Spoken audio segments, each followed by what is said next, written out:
The exclusivity contract was a bit of an enigma for me. I started trying to look into it actually in 2007, 2008, and was shut out very quickly by the director of Hospitality Concordia at that time. Was told there's no way that you could ever have access to any of the information concerning the contract. The contract is set in stone, and if you're interested in learning anything about it, you have to invoke the Access to Information Act. And that was it. That was all. That was the end of communication there. So, with that, having met that sort of coming up against that brick wall, the organization Tap Thirst decided to start promoting awareness of bottled water and really attempting to grow awareness within the student body, make allies within Concordia administration with certain professors and departments, and really try and build a movement towards a bottled water-free campus.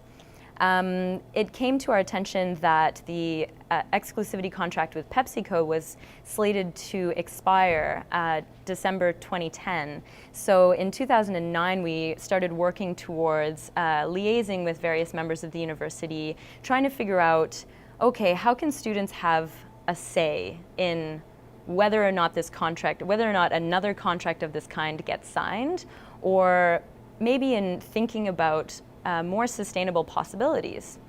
So I started speaking with Joanne de Cubelis, who is the interim director of Hospitality Concordia, trying to figure out what steps we, the students, could take to open up some dialogue about the nature of food and beverage systems in the university and find little avenues for concrete change. So one thing that came up was the issue of an RFP.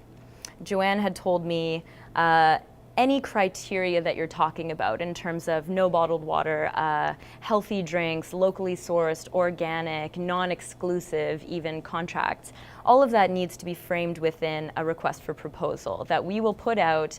Other, like multiple companies or corporations or food and beverage service providers can bid on that, and whoever meets the criteria gets the contract. It sounds very democratic, very fair, and also very open to influence. So Faisal Shanib, the environmental coordinator, who also works very closely with Sustainable Concordia, and I started sort of opening up a dialogue with Joanne and also with Marc Gauthier, the executive director of business and financial operations at the time, now university treasurer. Mark told us that it was he who, on behalf of the university, would decide whether or not an RFP process took place, whether or not there was a straight renewal of the PepsiCo contract, and what that RFP would entail. So their suggestion was for myself, for any of the students who are interested in chiming in on what criteria would determine the fate of this contract, the fate of the food and beverage system essentially at the university, to get in touch with the Environmental Advisory Committee, who reports to the VP Services and on which sit a number of university administrators, faculty, a representative from the Graduate Students Union, and a representative from the Concordia Students Union. So we attended a meeting with the Environmental Advisory Committee. That would have been May 12th. 2010, and the meeting went so well. It was like everybody was on board. Of course it should be sustainable. What does that mean? Local, yes. Organic, yes. Non-exclusive, yes. You know, so Faisal and myself had compiled sort of a list of things that we were looking for, and I didn't even have to bring them up. It was there in the room. There was this general consensus that we needed to change. Concordia saw itself as a leader in sustainability, and we needed to, as a university community, step up, fulfill the obligations we had outlined for ourselves in the university's own environmental policy and strategic plan of action, and really be a leader in sustainability. Really commit to those purchasing policies that were set in place. So the Environmental Advisory Committee passed a motion with a clear set of recommendations outlined, and I was, Faisal and I were tasked with bringing that to Marc Gauthier. And he was going to be communicating with Michael DeGrappa, the VP Services, and in that way the student's voice was meant to be incorporated into the process. Mark also was very keen on this idea of consumer loyalty and the fact that Concordia had an exclusivity contract with PepsiCo for 10 years, which we found out later was actually 13 years because somebody forgot to sign a piece of paper, so Pepsi had 3 free years before it came back and said, hey, can you sign X here? Our 10 years starts now. So 13 years of this exclusivity contract, and for the students this meant long enough, time for change, and for Mark Gauthier this meant so long we owe them the opportunity to sit down and talk about how they could possibly try and meet some of these criteria. So we left that meeting with the verbal agreement.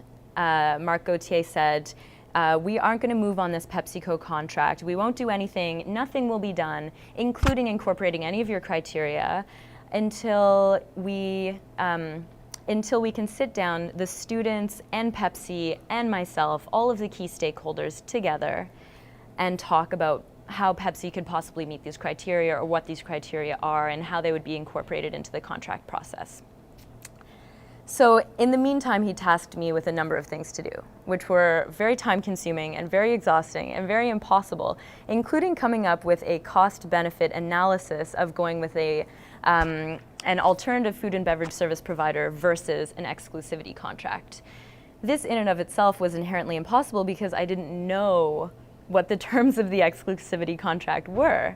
Not only the financial compensation, but any obligations on behalf of the university in terms of consumption quotas or extending the length of the contract for any other reasons, for any other breach in contract. So I had no idea what they would be facing. You know, would the university face a financial penalty for not renewing? I don't know. Mark himself said that he wasn't sure, he wasn't clear on some of these points because the contract was really thick and he'd never read through the entire thing and he had inherited it from his predecessor. So I told him that I would be happy to read it for him, and he said no. So I went about trying to construct a cost-benefit analysis without any numbers to work with and without any concrete information to work with. But I looked into a number of alternative food and beverage service providers. I looked into Koyo Foods and a few other service providers that do service larger corporations and institutions, organizations, and that might be able to compete at the level of the university.